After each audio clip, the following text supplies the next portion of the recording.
In continuation. Thank you, Acting Speaker.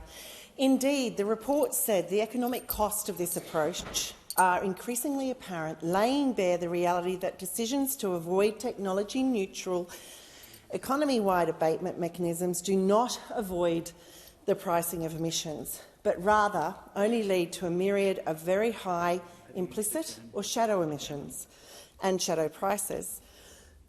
The Productivity Commission rightly identifies this legislation to be the principal economy-wide mechanism for achieving national abatement targets. But for this to be the case, we must empower it so it can achieve its full potential. Communities and households across the country, including my community in North Sydney, are already doing the heavy lifting on reducing emissions, installing household solar, choosing green electricity providers, reducing energy consumption and increasing energy efficiencies, making the switch from gas to renewables and shifting from petrol to electric cars or to active and public transport. But the reality is our emissions reduction challenge cannot be met by individuals alone, and Australia's largest industrial facilities have a crucial role to play in reducing emissions in line with our national ambition. Any shortfall created by large industry not pulling their weight will have to be picked up by others. As it currently stands, the safeguard mechanism only covers 215 facilities, each of which emits around 100,000 tonnes of greenhouse gas emissions every year. This adds up to 140 million tonnes, which is the equivalent to 28% of Australia's total emissions. Gas extraction and coal mines make up 56% of the emissions covered by the safeguard mechanism, and 4 of the top 5 emitters are gas export plants operated by Woodside, Chevron and INPEX. Strengthening the safeguard mechanism will ultimately future-proof our economy, as it will strengthen the investment drivers that guide decarbonisation of industrial processes. And this will strengthen Australians' competitiveness in a carbon-constrained global economy. Our largest exporters know global markets are moving to a low-carbon future, with more than 80% of Australia's trade now covered by other countries' net zero commitments. Staying competitive and on track for net zero by 2050 will be critical to avoid penalties from carbon border tariffs imposed by other nations and trading partners in the future. Acting Speaker, with all of this said then, I'm advocating for 3 key changes to this piece of legislation. They are 1. Restrict the use of offsets and ensure their quality. 2. Prevent new or expanding fossil fuel projects from accessing government funding to purchase abatement. And 3. Bring more polluters into the mechanism over time.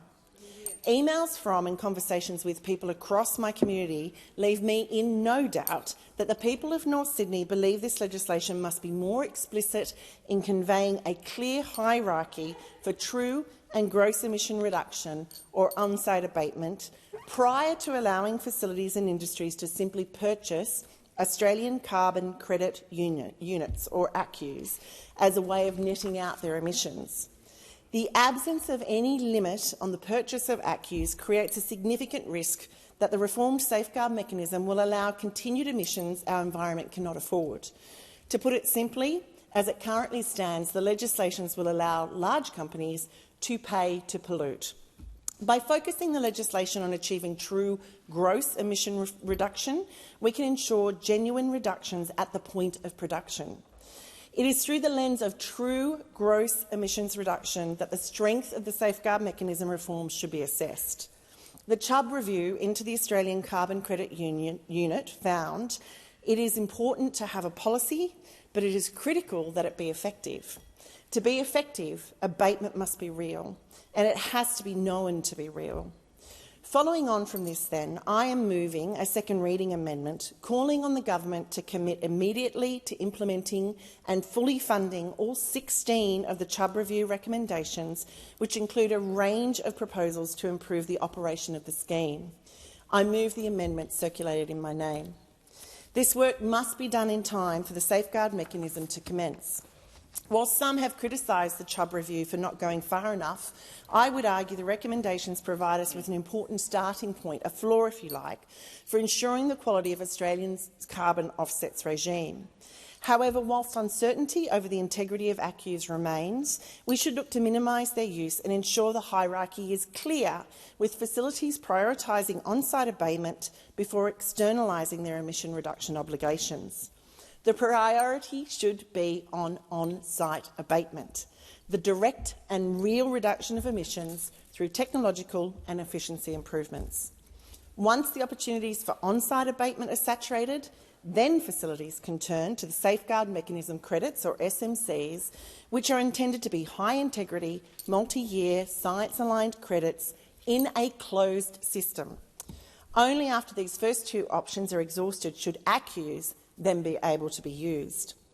I would also argue that there should ultimately be a cap of, say, 5% on the number of ACCUs that can be used to ensure compliance with the Safeguard Mechanism.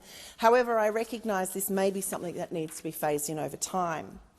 The Australian government has also already announced it will support the decarbonisation of existing industries and creation of new clean energy industries through $1.9 billion Powering the Regions Fund.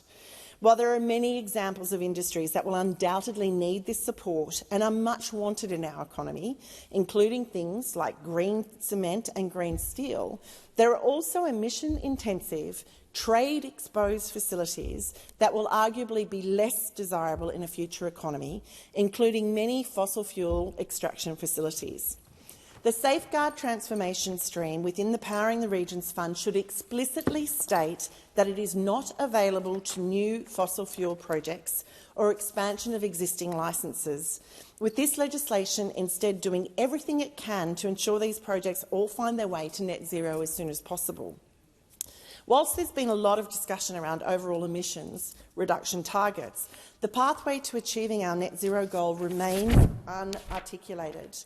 To address this, and in line with previous recommendations by the Climate Change Authority, I propose the government legislates to progressively lower the coverage threshold for the Safeguard Mechanism from 100,000 tonnes of carbon dioxide equivalent emissions down to 25,000 tonnes.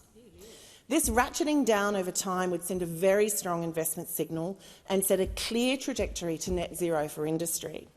Working alongside the reduction in the threshold, the bill should also incentivise broader sections of industry to reduce their direct emissions by allowing them to opt into the scheme and thus opt into generating Safeguard Mechanism credits. This opt-in stream would have the dual benefit of increasing the number of polluters who will reduce their pollution, whilst also increasing the supply of SMCs. So those in the harder-to-abate sectors will have access to a larger number of high-quality SMCs from within the Safeguard Mechanism. Then, to enhance anti-avoidance measures outlined by the Minister, the bill should be amended to stipulate facilities which are covered by the mechanism at the commencement of the Act will remain covered, even if they reduce their emissions below 100,000 tonnes. Together, these measures will ensure genuine emissions abatement and reduction by the broadest section of large emitters. Acting Chair, each generation in human history must be held to account for the actions that they take and the legacy they leave.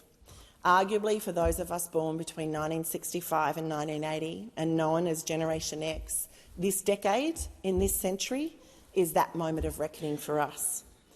Those of us that are Gen Xers have ultimately witnessed some of the world's greatest advances, including space exploration and the development of the personal computer, and many of this generation have already shaped the world during pivotal years of great change and technological advancement. As a member of that generation, then, I say to all others who join me as Gen Xers, at this time, in this place, we must stand now to ensure the legacy we leave is one we can be proud of. The time for talk is at an end. Let's be the change we wish to see in the world. Thank you. I thank the member for Goldstein for her